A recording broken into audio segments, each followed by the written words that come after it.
All right, it is a funny day on the Endless Hustle because I've got one of the funniest dudes in show business joining me, Rory Scovel. You like that intro, Rory? I'll take it. I don't know if it's accurate, but I will take anything I can get. So thank you. It's accurate.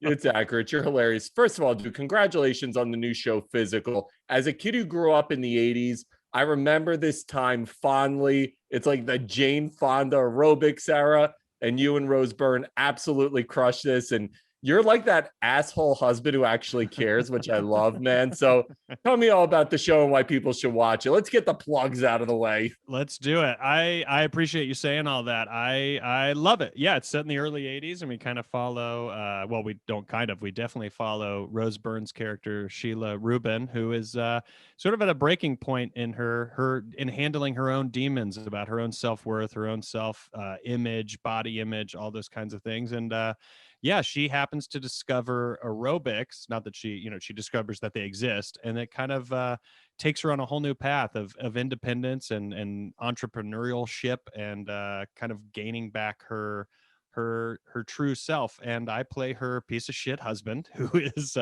not supportive in any way and also completely unaware that she's going through anything good or bad. I think that even despite the fact that we're a very liberal family, we still have very traditional home life of my expectations of her of being this woman who takes care of our kid and makes dinner, and I treat her as such. And so yeah, there's not a lot of likability in my character Danny Rubin, but I think people maybe relate with his insecurity and his vulnerability that's seldom there. But yeah.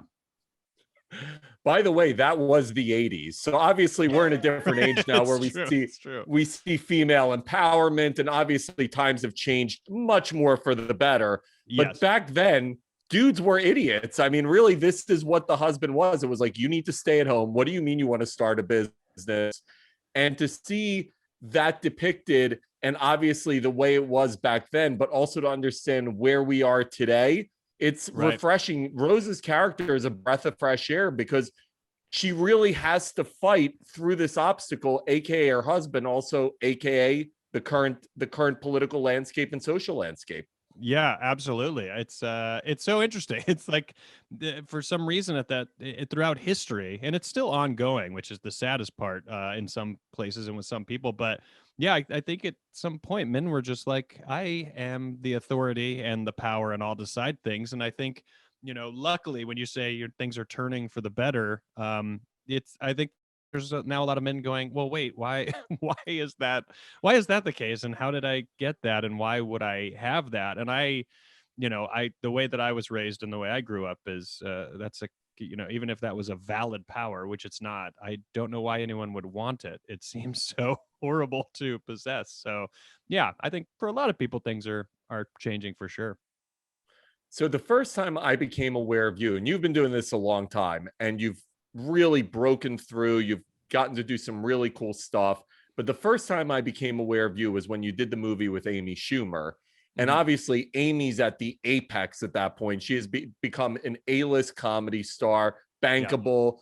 So for you, when you get to be part of I Feel Pretty, and obviously Amy's Amy at that point, how does everything change for you at that moment? That was very, I said this about physical too, but both of them were extremely intimidating experiences because you want to step into it and you want to be supportive and you want to be the person who I always liken most things to sports, but you just want to be the person who, if someone passes you the ball, you can pass it to the next person. You don't necessarily want to be someone who, takes a shot and misses. You're just like, how about no turnovers? So when we get back to the bench, people go, hey, great, no turnovers. You're not hurting us. So yeah, knowing that for at least that role in I Feel Pretty, knowing like, oh well, Amy is at this level, and like you just said, like this A-list comedy star, it was like, all right, we'll step in and play this role and support that and try to be a part of that so far that that winning thing, I guess that it is. And then in physical, it was sort of the same thing. It was this intimidation, more of a dramatic role than something I'm used to, but still just wanting to go, hey, Rose is this insane talent. So when you have these scenes and you have these moments, just be that supportive person that makes them the audience really believe it. Like I really see what she's doing and I see he's a backboard to like support it. By the way, Rose has some of the most comic genius delivery in the Yeah. history of the planet. The way Rose's like greatest talent is she can deliver shit with this straight face that will absolutely wreck you. And she's obviously drop dead gorgeous, so it like adds to the impact of it all. And it's like incredible. Her comedy, and I actually wanted to ask you this because from another comedian, when you kind of experience that timing and having to play off of that, what is that kind of art form? What is that zeitgeist and working with that like? With just the sort of group comedic space, is that what you're saying? Yeah, the group, but also Rose specifically, both.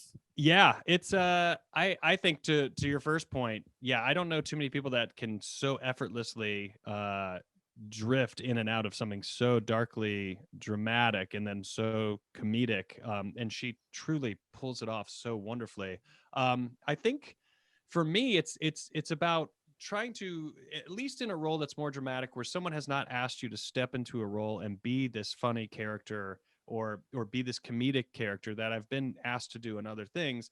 For me, it was be able to step into this and not try to bring your comedy to it. Try to see what is Rose's tone? How does she, knowing that when we watch this show, we're following her story.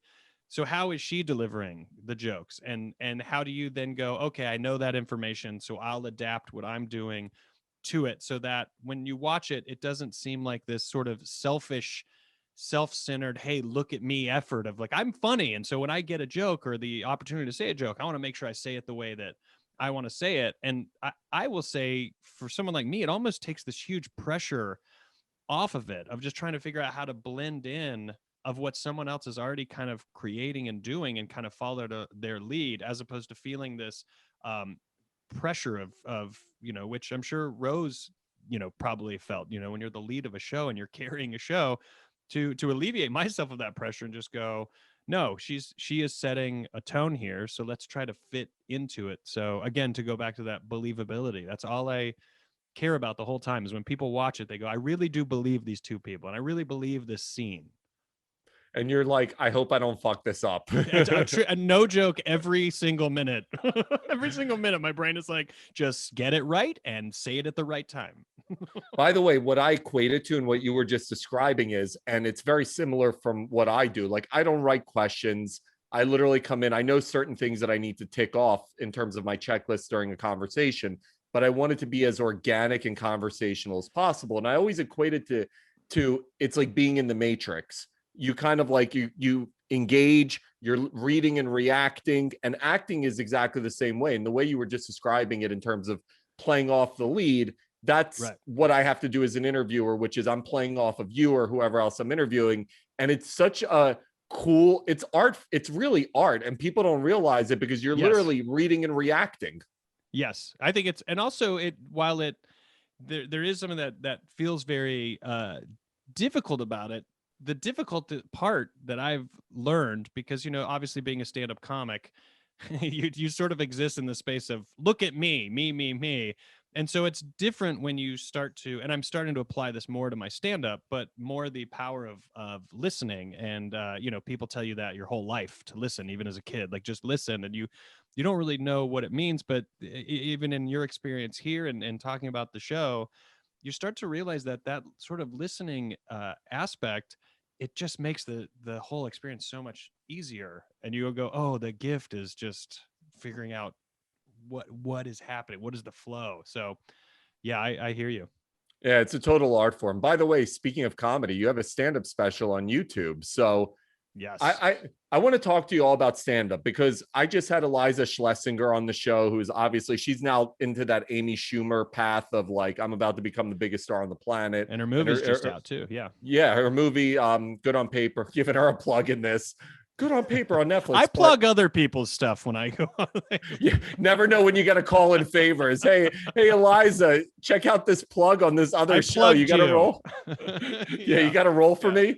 But I'm fascinated by stand-up, man, because people don't realize, obviously you guys make it look so easy, but it's that whole 10,000 hours stuff. And like, you got to bomb a million times. But what I was talking to Eliza about is the feeling of when you crush.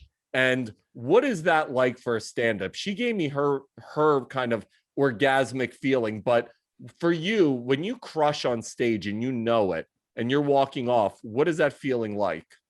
It's pretty great. I mean, even before you or in the process of or in the moment while you're crushing, there's something so insanely powerful about it where you really can feel the vibe and the energy of the entire room, and you just sort of have this confidence that what you're doing is working, and you start to do this sort of math is not the right word because it's more of this flow, but a way to describe it is like you've done this math of what you've been doing the whole show that's been working that led you to this point, and it almost makes everything you then start doing after it almost have these steroids of a performance to it because your confidence is just through the roof, and it's almost like it just keeps stacking up, and you almost feel like you can't do anything wrong. And when you're in a space where you truly have an hour that you already know crushes, or you're heading towards your closing bit that you already know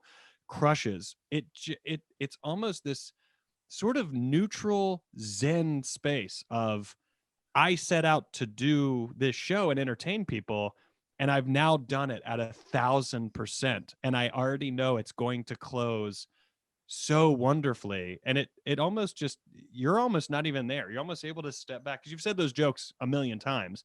You're almost able to step back and sort of watch it and experience it the same way the audience is. Do you know when you're writing the material and then you kind of look back and you're like, all right, I've written this. Do you know it's home run material right away? Sometimes I have an idea of a joke that I just know is going to work, and then I get so excited about what will get added to it, what I can discover in it. I would say most of the stuff I write is pretty quick, sort of set up, and I know where I'm going to get to the punchline. But over the course of performing it over and over again is when that middle space starts to expand, and then jokes that you discover spontaneously start to fill that space. And then you have what, it was like a bit or a chunk. You just kind of are like, oh, this thing grew just because I confidently knew this line went with this line. And then, yeah, it's when it happens and you look back and you realize where a joke started and where it is now. Whereas like, hey, when I first started that joke, it was 15 seconds and now it's 5 minutes. It's very rewarding, and it feels awesome. It makes you feel like I did the thing. I did the thing that is a comedian's job. I wrote something and performed it. I've actually never asked this question. And as you were talking, I don't know why it just came to me, but anytime I talk to comics, like I just had Cat Williams on the show and he talked about self-financing, like his first 9 specials. And I started thinking, I'm like, how do you guys make the decision where, when you're going to tape? So, like, how do you decide, all right, I'm going to do this special in Charleston, South Carolina? Like, when do you choose the venue, the date? Like, what's the significance and what's the selection process look like? I think experience starts to guide that decision because early on, even as someone who was in a position to make that decision, I still didn't, for let's say for the Charleston special, my first special, I chose Charleston because I was like, oh, I like Charleston. I'm from South Carolina. I'd like to kind of bring that attention to a place that I'm from, and I know that a lot of family and friends will be at the show. And while I think all that is fine and good, I would say now, as someone who's more experienced, that those are not good criteria for why you should shoot a special where you shoot it. I now know that, I've toured enough and I've played a lot of places, and you just it starts to settle into your bones. Where are those cities where those fans show up and their energy is just at a higher level?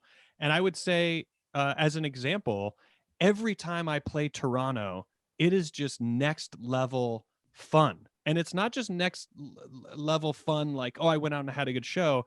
But every time I step on stage in Toronto, I can tell 100% of that audience wants to be at this, and they know what I do and they know what I've done, and they are there for the thing. So, as I proceed to try to figure out my next hour, just telling you what I've told you, I have Toronto in the back of my head as, oh, maybe that's the final level. If you go on tour, it's like, well, don't play Toronto, save it. You might want to save it.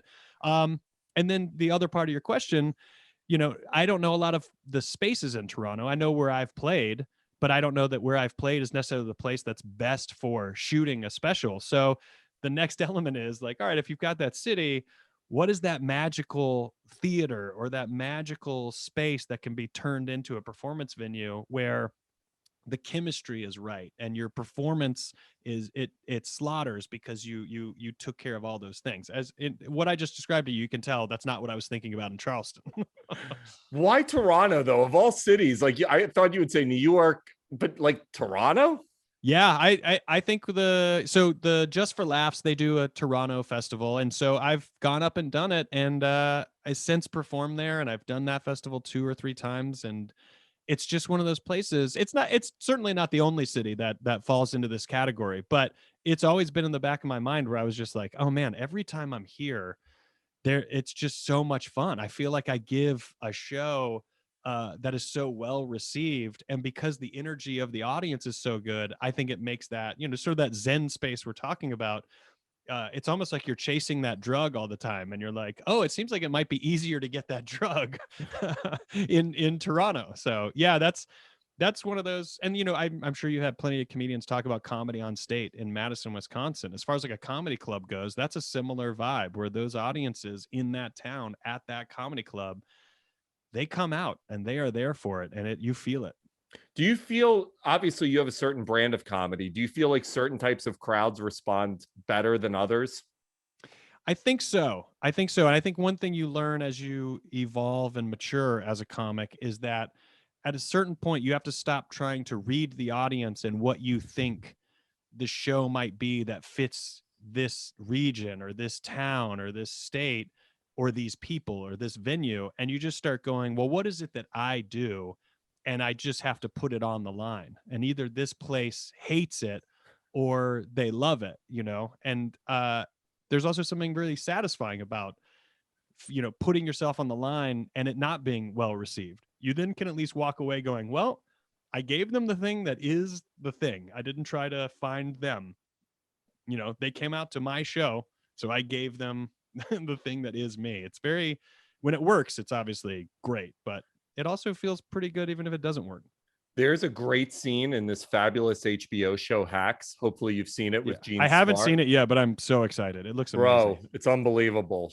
I mean, she's like a different level, brilliant in this show. But God, now I can't give away the ending. But what I will say is the lesson learned is sometimes bombing reinvigorates you. Yeah. And it was fascinating because, again, without giving anything away, obviously we all search for that drug, but sometimes actually bombing and feeling like shit afterwards reinvigorates you because it causes you to, it's almost like you got the bad high and you're like, what do I have to do? How hard can I work now to get the good high again? Yeah, I had my very first show I ever did in Amsterdam. I went up and I did my act, and it was just jokes that didn't necessarily go together, and it was just kind of like tracks. It was almost like someone was DJing a bunch of different music and different tracks from different types of music and different eras. Like that's what my act was like, and it didn't go well. And I remember I was so beat up about it that I went and accidentally got lost in my thoughts while I walked back to the hotel smoking a whole joint. I'm a lightweight, so I went to my hotel, had a wild panic attack for probably 2 or 3 hours, thinking, oh, I'm high forever and I'm going to die in a hotel room. And then the next day, woke up completely reinvigorated to go, well, let's write some stuff that fits into being less tracks and maybe bigger stories. And that was a huge growth moment for me as a comic because I didn't realize how disjointed my act was. And I didn't realize how much I actually kind of didn't like that either until I performed it and, bombed so horribly that I was like, oh, I should start doing the homework and really try to figure out, what to do here. So to your point, I mean, it's spot on. That reinvigoration is sometimes so important. The failure is so important. The other lesson to be learned is having a joint in Amsterdam after bombing will totally change your career. Yes. And could also make you think your life is ending, even though that's not happened and you're going to be fine. But it'll push you to the point of panic. By the way, when you do have an off night or the crowd's not responding, do you just have those few moments afterwards where you're like, I fucking suck. Why am I doing this for a living? You know, it's funny that doesn't ever go away. It's funny that no matter how high you get in whatever your field is, but you know, for me in this, like as someone who can look back on a decent resume of stand up and go, well, obviously I'm good at this. I've done it this long and I've gotten this far. I could still go on stage tonight and think, well, I got all that I could get out of it. The gas tank is now empty and I don't know what comedy is anymore. You still can beat yourself up even after one of those bombs, which is honestly, it's kind of beautiful. It's weird that it still happens, but it's kind of beautiful that you still think, oh, I scammed everybody for 17 years. You're like, time to go sell insurance. It's over. Yeah, it's over. It's over for me. Yeah. So your podcast, it's called Pen Pals, by the way. Yeah. You can always tell when somebody has the podcast. You've got the mic, you've got the whole setup. You got the whole pandemic setup. Yeah. But you're moving to Team Coco. And by the way, right. I had totally forgotten as I was prepping for this interview, I'd forgotten that whole thing 10 years ago where he had you and what's his name? I'm like, what's his John name? Doerr. John, yeah. Right. And it was like this whole like bit that seemed so real about the double booking. And I just was rewatching that this morning. I was like, oh my God, I forgot how brilliant this shit was. Oh, thank you. Yeah, the whole creativity of it and everything was fully John Doerr. I wish I could take some of that credit, but it was from his mind and he invited me to participate in it. And yeah, it was fly by the seat of your pants. Hope this, ultimately what is one joke. Hopefully this works. And Conan's introduction of us, if you just watch it, sells it so well that even I remember standing, before they opened the curtain, John and I, during his introduction, John and I looking at each other like, Jesus Christ, he's really nailing this. And then, you just walked out and, I think it was like 4.5 minutes that were out there, but you're suddenly backstage and it feels like you went out there for, 15, 30 seconds. It's bizarre. I love that it worked. And I love that people really enjoyed it. By the way, people, unless you've encountered Conan in real life, cannot, as genius as he is on TV, you have to, like, people who encounter him, his genius in real life, how quick his mind works, is like next level shit. I interviewed Conan, I want to say 5 years ago. I've interviewed him multiple times, but I'll never forget, it was like 5-6 years ago. And there's no greater compliment than when a brilliant comic just starts destroying you in an interview. And you're like, right. Some people, if you're not experienced, you might get offended, but like if you are experienced, you're like, this is the greatest shit ever because he's ripping you apart. And Conan's mind was so fast, and I'm pretty fast too, but like I can process and come back at you. But I was like, shit, I have no response for anything this guy is saying. He's like ripping apart my shirt, my hat, like whatever. And I'm like, that guy, that's when you realize some dudes are just geniuses, and women too, obviously. He's there. He's there for sure. He is like not only just so fast, but the level of fast of, what he's throwing out there is also super smart and also just truly a genuinely nice, caring person. Yep. On top of all that, like just a comedic mind through and through. But yeah, I don't know that I've ever encountered him and not been roasted about something that I either was wearing or something that I said. And like you say, when comics roast you, it's almost like them saying, look, I love you, but we're comics, so I'll never say I love you. So I'm going to tear you up in front of everybody. And if you smile back, I know you love me too. It's like the love language of comics. Like it's true. Really is. It's your love language. It's like, let me destroy you. It's demented. It's definitely demented, and we're all so broken. But when you're in that world of it, as you know, you go, oh, this is great. I didn't know we were this close. What do you think about the whole podcasting? Obviously, again, having one, but what do you think about this whole era? Like, by the way, Bateman, Sean Hayes, and who's the third one? They just got 80 million or something from Wondery or somebody. And I'm just like, oh my God, who needs to make movies anymore? I know I think it's kind of great. I don't think there's any way around it in any medium of entertainment now for someone to go, oh, there's limited content. It's just impossible. There's too many people. There's too many creative people. There's too many artists. So to me, it's just having another great outlet of people being able to put something out there and to be capable of putting out something out there. You know, I will say, as someone who was late to the podcasting game and now, you know, doing pen pals with Daniel Van Kirk, who does know, he knows the field way better than I do.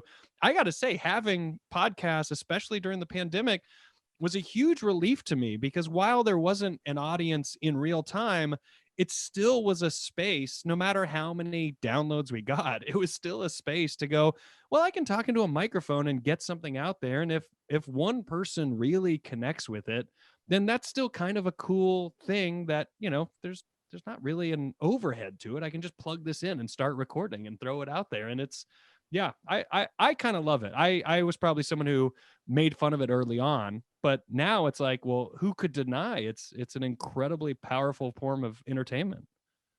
I can't wait till you get your $80 million check from someone, Oh, I and all of can't a sudden wait they're either. pulling up the old Twitter. Yeah, can you imagine? Yeah, the old I mean, Twitter, yeah. they're like, and it's literally like, Rory says, blah, blah, blah. Podcasts are idiotic. It's like, Yeah. hey, I just got 80 million. Yeah. And they're like, we're going to take that 80 million back. I'm like, I was young. I didn't know how much money was in it. By the way, it also creates accessibility. So someone like, again, think Right. about Jason Bateman. This guy's been an A-lister since he was in diapers, right? And now all of a sudden he has a forum where he can just be Jason Bateman and have fun. It creates an authentic relationship with your fans that you never had before, because when you're doing, you know, Horrible Bosses, you've got to play a character. So I think just whether you're a comedian, an actor, or whoever, like Brie Larson is doing YouTube content now. I mean, she's freaking Captain Marvel, and she's doing an Oscar winner, and she's playing video games on YouTube. So it's like, I think it's, you know, and I understand it because it allows you guys and girls to be you guys and you girls, you know, and that's got to be something refreshing than just reading off a script or giving a stand-up.